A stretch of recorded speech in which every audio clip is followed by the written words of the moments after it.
Working of the human आई देखो एक बार brief में बोल देते हैं. ऑब्जेक्ट, ह्यूमन आई एक कन्वेक्स लेंस है. तो ऑब्जेक्ट का इमेज रेटिना में बनता है. जैसे कन्वेक्स लेंस का हम लोग पहले चैप्टर में देखे थे. तो इमेज जो फॉर्म होता है वो रियल होता है और इन्वर्टेड होता है. ये इमेज रेटिना में फॉर्म हो गया. अब ये इमेज इलेक्ट्रिकल सिग्नल्स क्रिएट करता है. तो इमेज से इलेक्ट्रिक सिग्नल्स जनरेट होता है और ये सिग्नल्स ऑप्टिक नर्व के थ्रू ब्रेन तक पहुंचता है. रेटिना से ऐसे निकल रहा है नर्व जो पहले फोटो में क्लियरली दिखाया हुआ है, ये रहा. तो ये इलेक्ट्रिसिटी ऑप्टिक नर्व लेकर जा रहा है और ब्रेन तक पहुंचा रहा है. ब्रेन उसको इंटरप्रेट कर रहा है इमेज के तौर पे. और जो इमेज ये सीधा पेंसिल का उल्टा फॉर्म हुआ था, ब्रेन उसको वापस से उल्टा कर दे रहा है. तो सीधा इमेज था, सीधा ऑब्जेक्ट था, सीधा इमेज दिख रहा है. तो first the image of the object is formed on the retina, then the light sensitive cells gets activated and this creates electrical signals. These signals are sent to brain via optic nerves. Step by step एक एक learn करना. Brain interprets electric signals in such a way that we see the image as erect. Brain उसको वापस उल्टा कर दिया तो image सीधा हो गया और सेम साइज का हो गया. ये बेसिक मैकेनिज्म है. लेकिन दी सेम साइज का तो नहीं दिखता. नहीं, अब जैसे हम लोग कहीं बहुत दूर खड़े हैं तो वो आदमी तो हम लोग को छोटा दिखता है ना. हाँ, वो बात अलग है. लेकिन ऐसे पास का चीज तो सेम साइज का हाँ, दिख रहा है. पास का.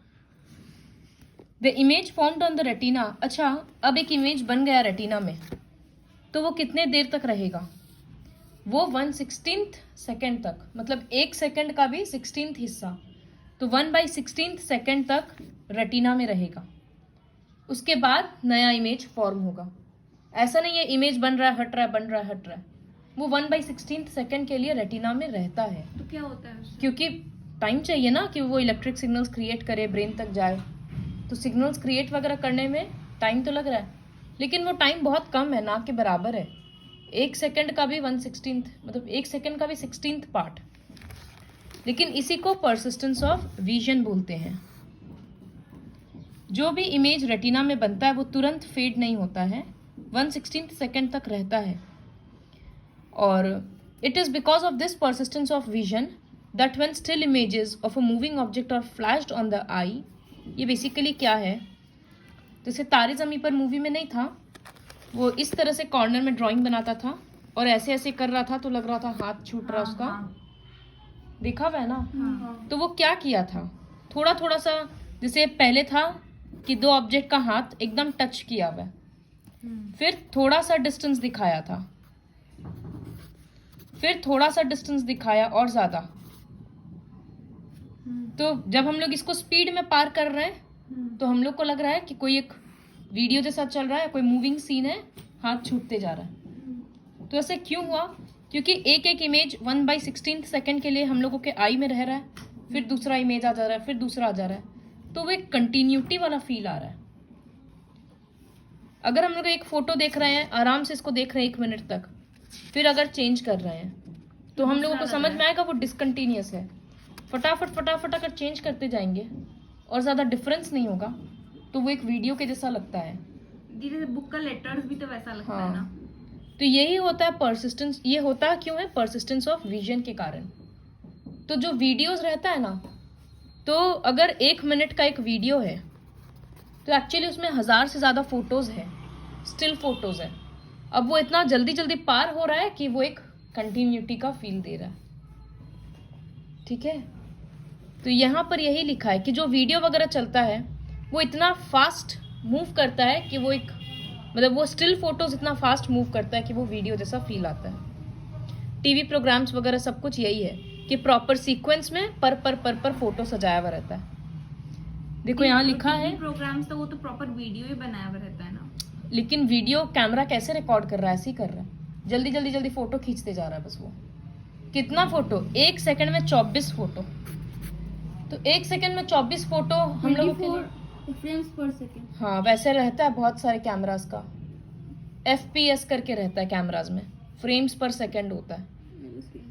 तो 24 इमेजेस और मोर पर सेकेंड, इससे ज़्यादा अगर हम लोग देखेंगे तो हम लोग को वो कंटिन्यूटी वाला फील आता है।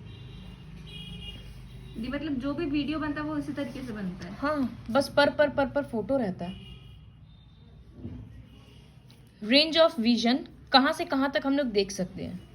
तो कितना दूर देख सकते हैं हम लोग? 10 सेंटीमीटर। 10 सेंटीमीटर? चिराग, यहाँ से यहाँ 10 पार हो गया। मैम हम दूर बोल रहे हैं। ओ तब 1 किलोमीटर के आसपास। 1 किलोमीटर? तो फिर तुम स्टार्स कैसे देख रहे हैं? आँख से। तो वो तो 1 किलोमीटर से ज्यादा है ना। तो हम लोग इन्फिनिटी तक देख सकते हैं। दूर देखने का कोई रेंज नहीं है, तभी तो हम लोग स्टार्स मून्स देख पा रहे हैं, क्योंकि वो तो इतना दूर है। तो फार रेंज क्या है? फार पॉइंट इन्फिनिटी, और नियर पॉइंट पास का कहाँ तक देख सकते हैं? देखने को तो आंख के एकदम पास ले आएंगे 5 सेंटीमीटर तक तो भी देख लेंगे, लेकिन 1-2 मिनट के बाद आइस पे प्रेशर पड़ने लगेगा। तो कंफर्टेबली 25 सेंटीमीटर तक देख सकते हैं। उससे ज़्यादा पास कोई ऑब्जेक्ट रहेगा तो फिर आइस पे प्रेशर पड़ता है। तो least distance of distinct vision मतलब सही तरीका से दिख रहा है, या उसको नियर पॉइंट भी बोलते हैं, वो है 25 सेंटीमीटर और मैक्सिमम है इन्फिनिटी। तो what is range of human vision? Distance between near point और far point is called range, जो ह्यूमन आई के लिए 25 टू इन्फिनिटी है। लेकिन सब लोगों को मतलब कुछ कुछ डिफेक्ट्स होता है आईज में। तो मेन 2 डिफेक्ट है, किसी को पास का नहीं दिखता, किसी को दूर का नहीं दिखता। तो वो होता है मायोपिया एंड हाइपरमेट्रोपिया। देखो, मायोपिया में लिखा है नियर साइटेडनेस, तो ऐसा नाम से लगेगा कि पास का नहीं दिख रहा है, लेकिन उल्टा है। नियर साइटेडनेस मतलब पास का दिख रहा है, दूर का नहीं दिखेगा। तो एक कॉपी दो। तो देखो, रे डायग्राम्स हम बता रहे हैं कैसे करना है। रे डायग्राम्स देखो, क्यों नहीं दिखेगा। पहले तो ह्यूमन आई को इस तरह से ड्रॉ करना रहेगा। ये कॉर्निया पोर्शन और ये लेंस है। तो मायोपिया में क्या होता है, जब दूर से इन्फिनिटी से रेज आ रहा है तो पहले ही इंटरसेक्ट कर जाता है ना। तो इमेज रेटिना पे फॉर्म होगा, तब तो उसको ऑप्टिक नर्व ब्रेन तक पहुंचाएगा ना। तो यहाँ पर इमेज रेटिना के पहले ही फॉर्म हो जाता है, तो वो रेटिना पे पहुंच ही नहीं रहा, इस वजह से हम लोगों को दिख ही नहीं रहा, या ब्लर्ड दिखता है उस तरह से। ऐसा क्यों होता है? अब तुम लोगों को ये लगेगा कि इसको तो और दूर भी जाकर मिला ही सकते थे, लेकिन डायग्रामेटिकली ऐसे ही समझाया जा सकता है। वो पास क्यों मिल जा रहा है? क्योंकि आई का फोकल लेंथ, हम क्या बोले थे, आईज का शेप चेंज होता है। कभी आईज ऐसा होता है और कभी पतला हो जाता है। सिलियरी मसल्स शेप को चेंज करता है ताकि दूर का पास का सब कुछ फोकस हो पाए, लेकिन किसी कारण से सिलियरी मसल्स नहीं चेंज कर पा रहा है, या फिर आईज का शेप चेंज हो गया बहुत ज्यादा स्ट्रेस पड़ने की वजह से, पूरे टाइम मूवी देखने की वजह से। आईज अलग अलग होता है, चश्मा क्यों लगता है, अलग अलग कारण है। तो वही होता है मायोपिया में। लेकिन पढ़ाई करने से क्यों चश्मा लगता है?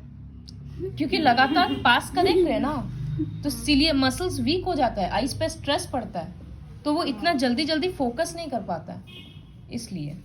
और पढ़ाई की वजह से किसी को आज तक चश्मा नहीं लगा है? नहीं, फोन मोन की वजह से लगता है। हाँ, फोन की वजह से लगता ही है। तो फिर वो गया टाइम जब पढ़ाई की वजह से चश्मा लगता था। तो मायोपिया के लिए तुम लोगों को ये डायग्राम प्रैक्टिस करना पड़ेगा। तो अब इसको करेक्ट कैसे कर सकते हैं? एक चीज है कि वो कहीं पे भी मीट होगा, रेटिना के पहले। रेटिना के पहले कहीं पे भी हो सकता है। हाँ, कहीं पर भी हो, फिर बने काम नहीं होगा उससे। तो देखो, ये एक तो डायग्राम लर्न करना है, मायोपिया में क्या होता है वो, दूसरा उसका 2 डिफेक्ट लर्न करना है। ये सब 5 मार्क्स का क्वेश्चन आएगा। तो क्यों है, क्लियरली यहाँ पर पॉइंट्स बनाकर ही लिखा है। Excessive curvature of the cornea, cornea जब बहुत ज्यादा कर्व हो जाता है बाहर की तरफ। दूसरा, आई बॉल थोड़ा सा लंबा हो जाता है। तो ये 2 कारण हैं। करेक्ट कैसे करते हैं? कनकेव लेंस लगाकर। ये तो अब याद कैसे रहेगा कि कनकेव यूज कर रहे हैं? यहाँ पर रेस बहुत पहले ही मिल गया ना, दूर करना ना रेस को। तो डाइवर्जिंग लेंस तो यही वाला है ना, जो रेस को फैला देता है। तो वहां से याद आएगा कि इसको दूर करना था, इसलिए कनकेव लेंस यूज करेंगे। तो ये डिफेक्टिव आई है, और एक इसका करेक्ट ड्रॉ करेंगे तो वो ये वाला है, ड्रॉ द करेक्शन। उसमें ज्यादा कर्वेचर नहीं होते, बहुत लाइट कर्वेचर होता है। कनकेव लेंस में बहुत ज्यादा कर्वेचर नहीं, एकदम लाइट कर्वेचर होता है ना, चश्मा जो पहनते हैं। हाँ, तो ये मायोपिया का था। हाइपरमेट्रोपिया लिखा है फार साइटेडनेस, तो इसका मतलब पास का नहीं दिख रहा। ये क्यों नहीं दिख रहा? क्योंकि इमेज रेटिना के पीछे बन गया। तो इसलिए कितना इंसान होता है ना, मोबाइल में देखता है तो फोन को एकदम दूर करके देखता है, क्योंकि पास कर रहे हैं तो इमेज रेटिना के पीछे बन जा रहा है। तो वो लोग अपने आईज के अकॉर्डिंग एडजस्ट करके फोन दूर कर लेता है, आँख छोटा करके देखता है, वो होता है, ताकि रेटिना पे जब तक वो लोग का एडजस्ट नहीं होता तब तक वो लोग फोन चेंज करते रहता है। लेकिन वो सोल्यूशन नहीं हुआ ना, तो उसके लिए भी चश्मा चाहिए।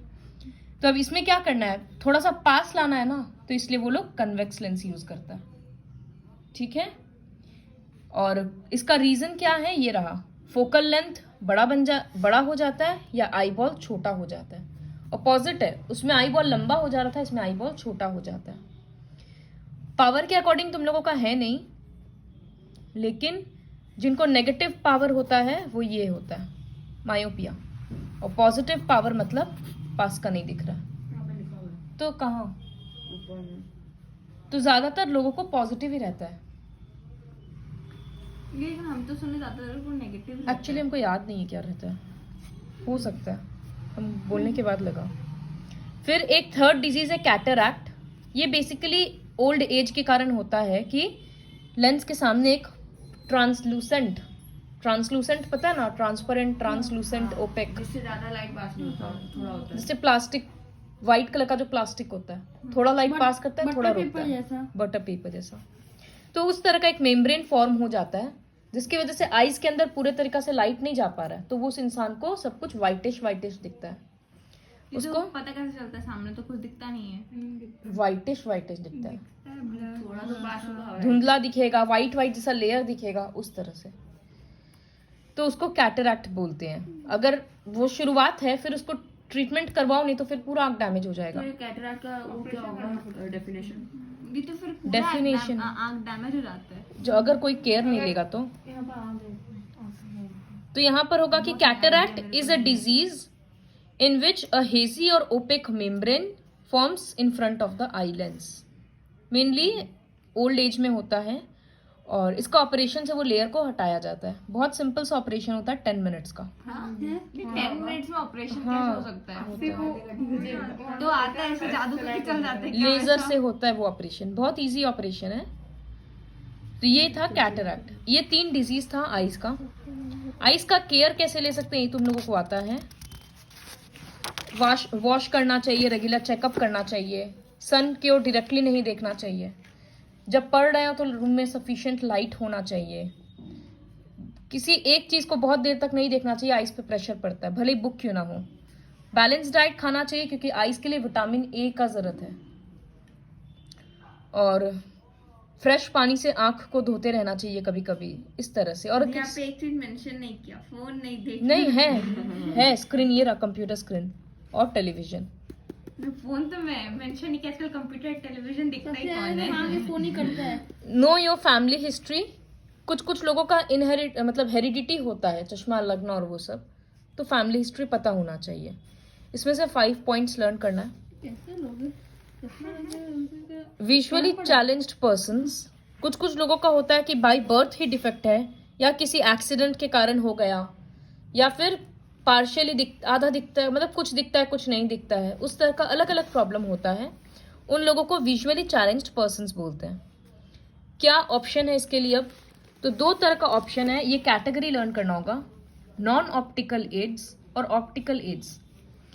नॉन ऑप्टिकल एड्स मतलब आंख के लिए तो कुछ उपाय नहीं है, लेकिन अब जैसे ब्रेल सिस्टम है कि टच करके, ब्रेल सिस्टम ऐसा नहीं पता, रेज डॉट्स होता है, जो ब्लाइंड पीपल इसको टच कर करके फील करते हैं, रेज्ड डॉट्स होता है, तो वैसे ही ए लिखा होता है, बी लिखा होता है, पूरा अपना लैंग्वेज है ब्रेल का। पेन को गड़ा के लिखेंगे तो वो ऐसे बन जाएगा ना। हे भगवान। लेकिन चिराग पूरा पैटर्न होता है पैटर्न में वैसे करेंगे डॉट्स का, तो उसको ब्रेल सिस्टम बोलते हैं।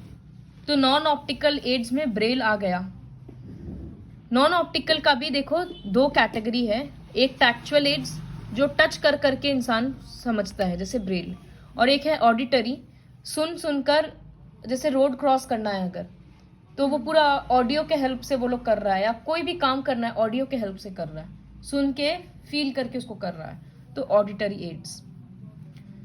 ऑप्टिकल एड्स यहाँ पर लेंस या टेलीस्कोपिक एड्स, मतलब आंख का प्रॉब्लम अगर ऑपरेशन के थ्रू या किसी लेंस के थ्रू ठीक किया जा सकता है तो वो ऑप्टिकल एड्स में आता है। Braille system, Louis Braille himself a visually challenged person developed a system for visually challenged. ये 1821 में ये सिस्टम पब्लिश किया था और 1932 में एक्सेप्ट किया गया। Braille is a coded language based on a logical system. Dots है जो पूरे सबको सिखाया जाता है, फिर वो आजकल तो नोट वगैरह पे भी आ जाता है, बहुत जगह पे ब्रेल है। ये नोट पे क्या मतलब? नोट्स में, फोन, पेपर, रुपया में, अच्छा वैसे। हाँ बहुत जगह पे ब्रेल होता है आजकल। अब जैसे ये देखो 6 ऐसे डॉट्स होता है, 3 रोज है, 2 कॉलम्स है, सिर्फ अपर डॉट रेज्ड है तो ए है, 2 डॉट रेज्ड है साइड का तो बी है, तो ये पूरा लर्न करना पड़ता है। तो ये लोग नॉर्मली ए के पैटर्न में डॉट नहीं रख सकता? नहीं, कुछ होगा लॉजिक। तो ये पूरा होता है, सारा तो देखना नहीं है, खाली ये लर्न करना है कि 63 डॉट पैटर्न्स, अलग अलग पैटर्न, अलग अलग अल्फाबेट्स और नंबर सब चीज के लिए होता है। भी मतलब अलग अलग ए के लिए अलग पैटर्न, बी के लिए अलग पैटर्न, 63 पैटर्न्स है, कितना सारा अल्फाबेट्स है, नंबर्स है, सब चीज के लिए तो पैटर्न देना होगा ना, तो वो है। इनफैक्ट ब्रेल पे तो पूरा बुक लिखा जाता है, मतलब पूरा का पूरा बुक लिखा हुआ है ब्रेल सिस्टम पे। हैं? हाँ, तो जो ब्लाइंड है उसको वो लोग पढ़ पाता है। अपलोड होगा रितिका। तो ये था पूरा ब्रेल सिस्टम के बारे में।